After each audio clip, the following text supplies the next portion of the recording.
जितनी हम लोग राहुल गांधी जी के बारे में बात करते हैं और सोचते हैं कि राहुल गांधी जी ने ऐसा बोला तो क्या सोचा होगा, क्या स्ट्रैटेजी रही होगी, मुझे उम्मीद नहीं राहुल गांधी जी ने खुद कभी सोचा होगा कि जो वो बोल रहे हैं कर रहे हैं उसके पीछे कोई स्ट्रैटेजी भी है।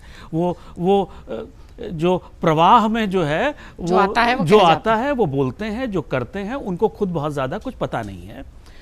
इन्होंने अगर देखा जाए तो 2018 से विदेशी मंचों पर जाके देश को बदनाम करने की, मैं सीधा सीधा शब्द बोलूंगा, आप उसको काटने को काट सकती, देश को बदनाम करने की कोशिश करनी 2018 से शुरू करी।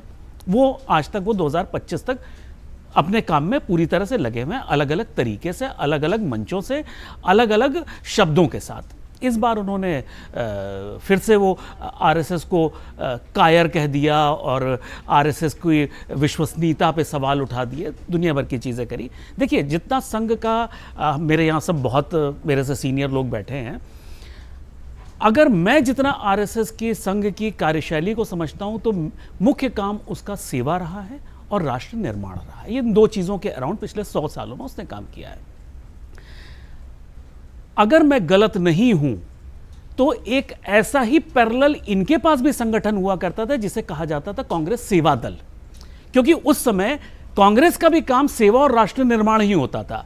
लेकिन जिस समय से नेहरू गांधी फैमिली का राजनीति में कंट्रोल बढ़ता गया तो ये सेवा से हटके, सेवा करने से हटके ये परिवार सेवा कराने पे आ गया।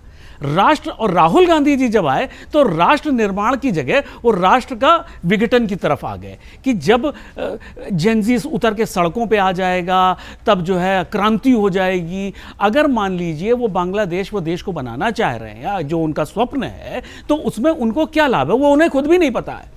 और ये उनको बहुत अच्छी तरह से समझने की ज़रूरत है कि ये देश बांग्लादेश नहीं है, ये देश नेपाल नहीं है, ये देश श्रीलंका नहीं है, ये देश भारत देश है, और जिस पर बहुत ही स्ट्रांग सरकारें बैठी हुई हैं। वो ये छोटे मोटे जेनजीज के आंदोलन से कुछ होने वाला नहीं है।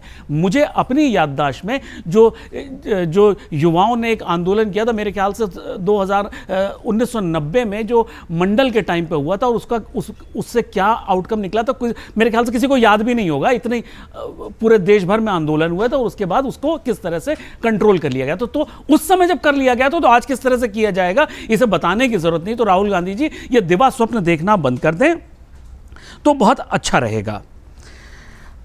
जहां तक कि हम विदेशी इन्फ्लुएंस की बात करें तो देखिए, ये पूरा परिवार हमेशा से विदेशी इन्फ्लुएंस में रह के ही देश में शासन करता है।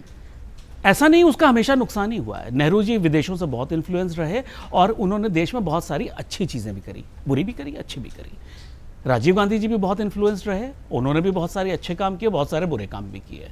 लेकिन दुर्भाग्य यह है कि राहुल गांधी जी जो विदेशी इन्फ्लुएंस में सिर्फ देश के लिए विघटन या एक तरह से गलत चीजें लेके आ रहे हैं, वो विदेश से कोई अच्छी चीज लेके आज तक आए हों वो मैंने नहीं देखा, मेरी याद में नहीं देखा। वो विदेश से लेके नेपाल से जेनजीज का आंदोलन ला रहे हैं, वो नेपाल से वो बांग्लादेश से तख्ता पलट लेके आ रहे हैं। वो इससे ज्यादा कुछ भी इस देश में ला नहीं पाए आज तक। सत्ता आज इनके हाथ से गई है तो उल्टे सीधे बयान आना, उल्टी सीधी बातें करना, और सत्ता गई कैसे? इनके हाथ से एक जो बहुत बड़ा इनका वोट बैंक था, मुस्लिम तुष्टीकरण करके जो मुसलमानों का वोट लेने का जो इनका एक मेन ट्रम्प कार्ड होता था, वो इनके हाथ से निकल गया।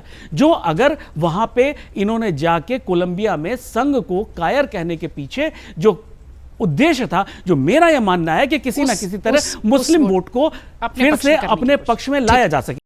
अगर आप ये वीडियो YouTube पर देख रहे हैं तो हमारे चैनल को सब्सक्राइब कर बेल आइकन दबाएं, और Facebook पर देख रहे हैं तो हमारे पेज को लाइक करें।